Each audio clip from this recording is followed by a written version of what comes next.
Tell number 5. The first thing you should look at when the flop comes out is your opponent's eyes. If their eyes quickly glance at their chips, that means they like what they see. Number 4 tell you should look at. When you're playing in a poker game and you're going to get ready to bet, if you notice out of the corner of your eye that your opponent is reaching for chips early, that should tell you something. He's either going to raise you or call you. Tell number 3. When a guy splashes his chips really aggressively and puts his whole arm out like that, that's a sign that he's trying to scare you. What does that mean? He doesn't have a really good hand. He's probably bluffing. The number 2 tell is watching for guys that speak gibberish. I talk a lot at the table. One of the reasons for that is I get a read off my opponent. If you ask a person a question like, what's the weather like? And they give you an answer that makes absolutely no sense, it's probably because they're nervous, because they're bluffing. And the number 1 secret tell that you're going to get right here and now is, well, never mind. What am I, crazy? I'm not giving you that one. You'll have to learn it on your own. Would you declassify the 9/11 files? Yeah. Would you declassify JFK files? Yeah. I did a lot of it. Would you declassify the Epstein files? Yeah, I would. All right. I guess I would. I think that less so because, you don't know. You don't want to affect people's lives if it's phony stuff in there because there's a lot of phony stuff with that whole world. But I think I would. Do you think that would restore trust? Help restore trust? Yeah, I don't know about Epstein so much as I do the others. Certainly about the way he died. It would be interesting to find out what happened there because that was a weird situation and the cameras didn't happen to be working, et cetera, et cetera. But yeah, I'd go a long way toward that one. The other stuff I would definitely do the January 6th. Okay, that was hilarious. And 9/11, yeah, absolutely. Kennedy, sure. Epstein, I guess so. I mean, less so. Not Epstein, less so. Why don't you just give it away? He's in the file. He said he might declassify some very interesting documents. Let's listen to this. Would you declassify the Epstein files? Yeah, I would. Guy, declassify Jeffrey Epstein files? What do you think? And the rest of that list. That last one is extra interesting. Yeah, it is extra interesting, I would right? like to see that. I think a lot of Americans would like to see that. That originally aired on Fox and Friends, but was cut off right when Donald Trump said, yeah, I would. And then everything else he said was a major backtrack. By the way, it's incredibly significant news. Anytime Donald Trump talks about Jeffrey Epstein, anytime anyone in a position of power talks about Jeffrey Epstein, for what it's worth, for a news outlet, I think actually to get Donald Trump talking like that about Jeffrey Epstein is a pretty big story.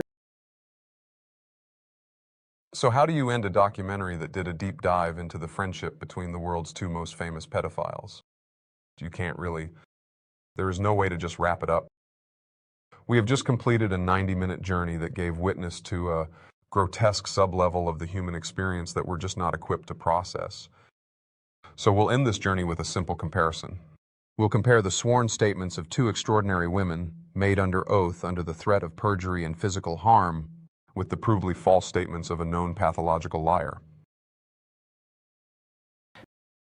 Mr. President, Ghislaine Maxwell has been arrested on allegations of child sex trafficking.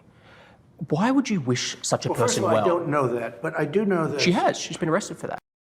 First of all, he's trying to play this part like he doesn't really know what the allegations are. How can you not know? Everybody in the country knows what the allegations are.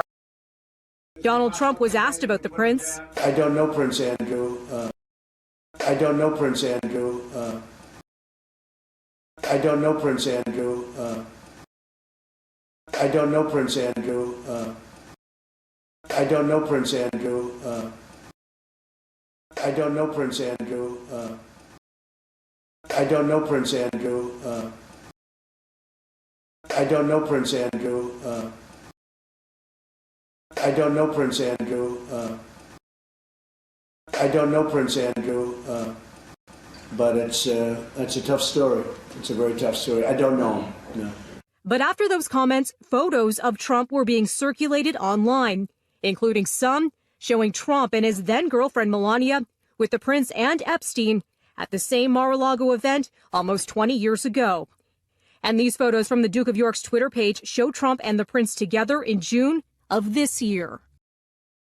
You had an extraordinary dinner, I think, in London, didn't you, where Donald Trump was there, and Epstein and Prince Bill Andrew. Clinton.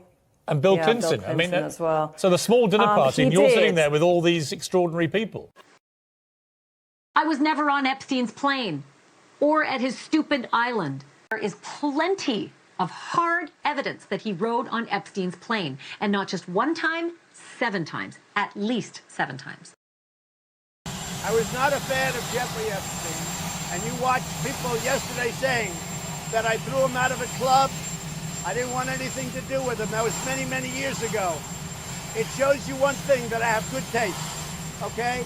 Now, other people, they went all over with him. They went to his island. They went all over the place. He was very well known in Palm Beach. His island, whatever his island was, wherever it is, I was never there. Find out the people that went to the island. But Jeffrey Epstein was not somebody that I respected. I threw him out. In fact, I think the great James Patterson, who's a member of Mar-a-Lago, made a statement yesterday that many years ago I threw him out. I'm not a fan of Jeffrey Epstein.